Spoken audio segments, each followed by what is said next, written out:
Okay, now how did you go from, just kind of doing it as a hobby, just having fun, kicking and hanging out, to going to like, okay, we gonna do this for real. This is like we trying to make a career out of this. How did that come about? Um, let's see, I used to be writing rhymes in high school and whatnot. So in the middle of class, everybody's learning. I used to be in my notepad writing, and then wound up linking up with a few friends. So I had a friend of mine by the name of we call him Sono, Sono, which stands for Son of No One. And then Sono went to school with this individual in Norman Thomas High School. His name was Vincent, which later on became Wordsworth. So that's kind of where we started. Like, yo, we're gonna put this group together and try to make something happen. So we was coming out of like high school, maybe our senior year, trying to really take it serious. And we had like a whack group name. The group name was called Uprising. It was just, I don't know how we got it. It's just something that happened.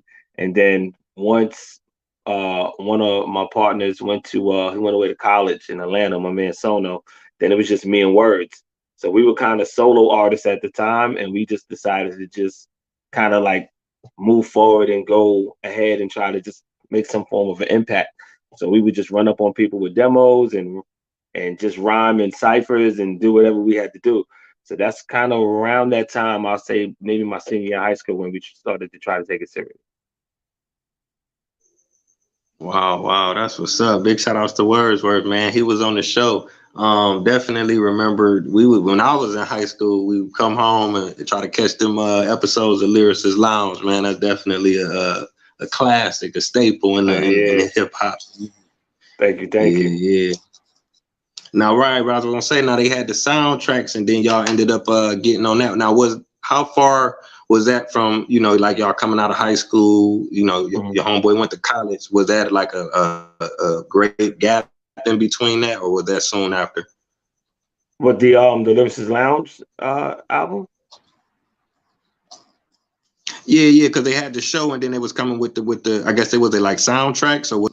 It's not a soundtrack. So what happened was it was an album.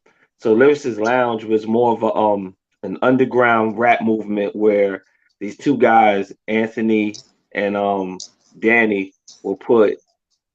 It started out in a little small rec room where lyricists would come and kind of meet each other and rhyme and say rhymes amongst each other, and that thing just grew as the word spread about.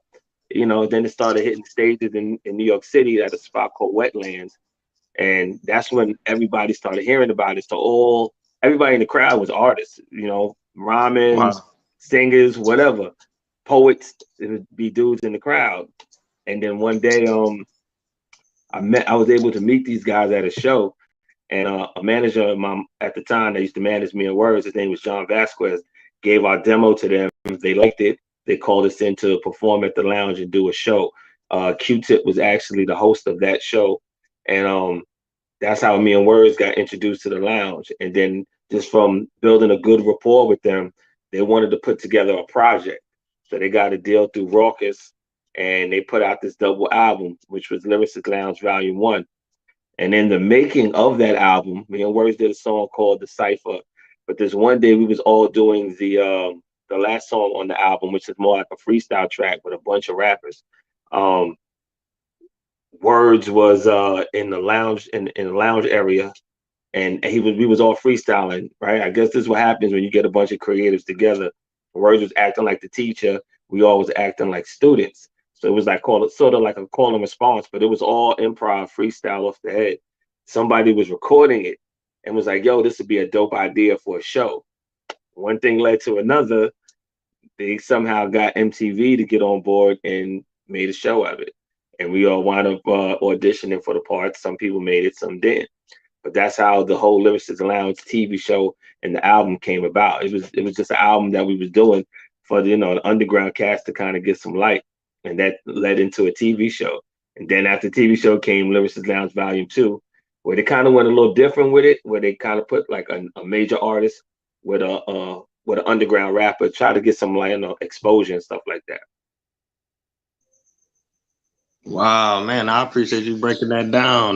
That's live. So it actually was something that was actually going on in the city, and then they flipped it into a show. Yeah, so Lyricist Lounge, they still do. Lyricist Lounge is still around today. We just did the anniversary.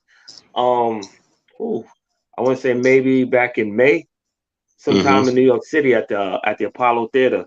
So we came out on stage with Talib Kweli, and we did Fortify Live. So it was a female rapper by the name of Jane Doe, myself, Words, Kweli.